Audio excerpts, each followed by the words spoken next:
I feel pretty strongly that making the world a better place for those who are the most vulnerable is the most important work that we do.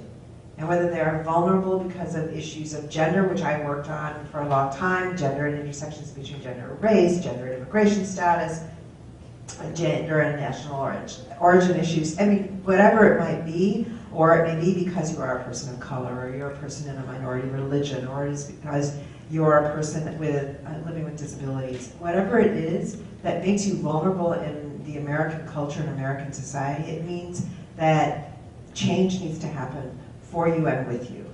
And that those of us who are in a position to be able to have access to power and influence need to use that access for good, to do the right thing. And in my faith, in my religion, in Judaism, doing the right thing takes two forms. One is tzedakah, which is actually, it's charity, but it actually translates literally to justice. In Jewish tradition, in order to do charity, it means you are doing justice. You are making the world just again. That is putting it back in balance. And the other concept that we embrace both in my religion and certainly in Mazon is tikkun olam, which is repairing the world, because the world is broken. And in the work that Mazon does, its focus is on issues of hunger. Now, we use the word hunger because it's something that people understand. It's a concept that we're all familiar with. In fact, before I got here for dinner, I was hungry. But that isn't what we're talking about when we're talking about trying to keep people from falling through the safety net, or the people that we are most concerned about. Those people are hungry, yes, but more than that, they're what we call food insecure. Has anybody heard this term before? Not you. Anybody? Okay. Food insecure is a wonky policy term of art that means at its core that you are hungry and you do not know where your next meal is coming from. That you may have had breakfast, but you do not know if you will be able to have lunch. That you may have had lunch, but it was a big bowl of mac and cheese and it had no nutritional value, and that's the only food you're going to have for that day. It is a sense of being very insecure about where your food will come from. Those are the people that are the most vulnerable in the United States around issues of hunger. That's what we're talking about. How many of them are there in the United States? Are there 10 million? Are there 20 million? Are there fewer than 20 million? Nobody thinks we have fewer than 20 million people who we characterize as food insecure in the United States. You can raise your hands, it's okay. It's a trick question, but don't worry, I won't hurt you. Okay, how many of you think there are more than 20 million? Just to telegraph my answers. No, there are actually 50 million people in the United States that are food insecure, 17 million of whom are children. 50 million is a huge number. When I teach, I think that it's always very difficult to get your head around a really big number. You know, it's a concept that you can't picture. So here's the image that we'll give you to help you picture this number. The population of the country of Canada is 33.7 million people. That means that there are more hungry people in the United States than there are people living in Canada. We could populate an entire Western, industrial, modern country with the hungry people in the United States. Now that is a shanda. Shanda is a shame, it's Yiddish for shame. It means that we have to be, at our core, completely embarrassed by the fact that as the wealthy, modern country that is the United States, we are allowing 50 million people to barely survive. Who are these people? They are the homeless, yes. They're also the unemployed. They are the newly unemployed. They are people who have lost their jobs in this economic downturn. We have seen a steeper rise in the number of people who are food insecure and need to rely on this federal safety net than we have ever seen at any other time in the history of the United States. They are people who lost their homes to foreclosure. They are people who have had a medical crisis of some kind, whether it is chronic or acute.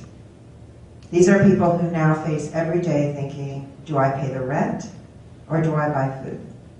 Do I buy medicine or do I buy food? And they are senior citizens. Those who must rely exclusively on Social Security and Medicare in order to stay alive cannot make ends meet without additional help. People who have relied on pensions and coupled with their Social Security, and the spouse with the pension dies, suddenly find themselves plunged into poverty and a nightmare of making ends meet that they've never experienced before in their lives. The face of hunger in America is no particular color, it is no particular gender, and it is no particular age. It is a universal truth that there are people in this country that are struggling every day to do something that most of us take for granted.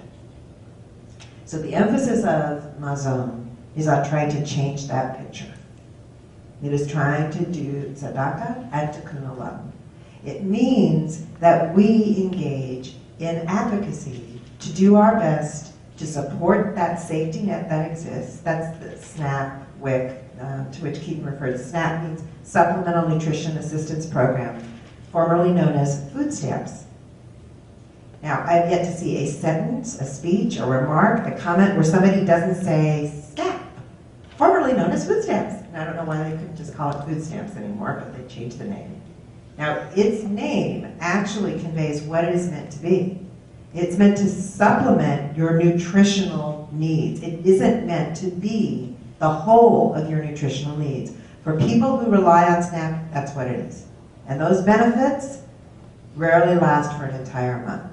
The amount of money that you get every month for food stamps is the equivalent to $1.50 per meal. Now, I don't know about you all, but the cup of coffee I had this morning cost me more than $1.50. And it didn't have any nutritional value whatsoever. That's why I had water in it. That's why negative water, because it was all caffeine. But it's not possible to survive in this country on that amount of money. So people need to rely on what's called the emergency food response system. That's our food banks, food pantries, soup kitchens, and the like. Many of you are familiar with this. Does Pepperdine have a food pantry? Do you have a food closet, a food shelf, or something for students? Some campuses actually have a place where students can anonymously bring food and just leave it, and other students can just as anonymously get it because they need it. So there's a whole system in our country that moves from the ground up, many of which is faith-based. Many of them are faith-based. They were started by churches, synagogues, mosques, where they feed people in their congregations or people that are known to members of their congregation to be in need. But they're often ad hoc. They don't actually operate 24 hours a day. They certainly don't operate 7 days a week. So that system's meant to supplement what the federal government does. It cannot do what the federal government does. The federal government spent $62 billion on the federal programs that feed people. School lunch program, school breakfast program, food stamps, WIC, these programs, that's the Women and Infant Children program. This is a nutrition program for women with small children and also women who are pregnant. That these programs cost billions of dollars because there are millions of people that need them. So keeping that safety net in place is vital. The super committee to which Keaton referred is right now looming large as the biggest threat to those programs in a generation. These are very bipartisan support for these programs. There haven't been Republican cuts to them before. Now there's a threat. So we too feel that Javier Becerra, who is the congressman from here in Los Angeles, who's on the super committee, is a Democrat. Most people's political analysis of this is that if the Democrats hold their position on the super committee, then they will do one of two things. They will either force the across-the-board cuts because they won't be able to make a deal, or they'll stand firm and the Republicans will have to agree to revenue increases for wealthy people. So Javier Becerra has been identified as the key person who's trying to hold the Democrats in line. So we have a postcard addressed to Javier, who's a wonderful guy.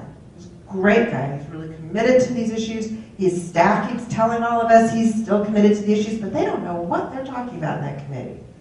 No one knows what they're talking about in that committee, even other members of Congress, which is really phenomenal. So if you feel moved enough this evening, I left the postcards over here on the side. If you feel moved enough, please sign a postcard, give it back to me. I'll mail it. You don't even have to put postage on it. But take one with you, sign one, take one with you, get someone else to sign it. And you can mail it yourself, just put a stamp on it and mail it, or you need to gather them up somehow. So maybe Rebecca will take them and mail them all back to me. The power of being able to say that you took the time to do this is very, very important. It's a lot harder to do this than to send an electronic postcard. And people in Congress count how hard it is for you to do things. Meeting with members of Congress, going to the programs that Brett is organizing in terms of holding events in front of the Becerra's office, or getting involved in demonstrations and activities around, going to a candidate forum and raising your hand and saying, what are you doing about preserving the safety net for the nutrition programs? It will shock everyone because no one ever asks those questions. But asking those questions begins to surface those issues. Advocacy is vital. Engaging in this work in order to make certain that we can change this world is vital. And we don't do it by ourselves. We can only do it with all of you. So I hope that you will stand with us and help us and do what really matters in this country to demonstrate that we care the most about those who have the least. Thank you.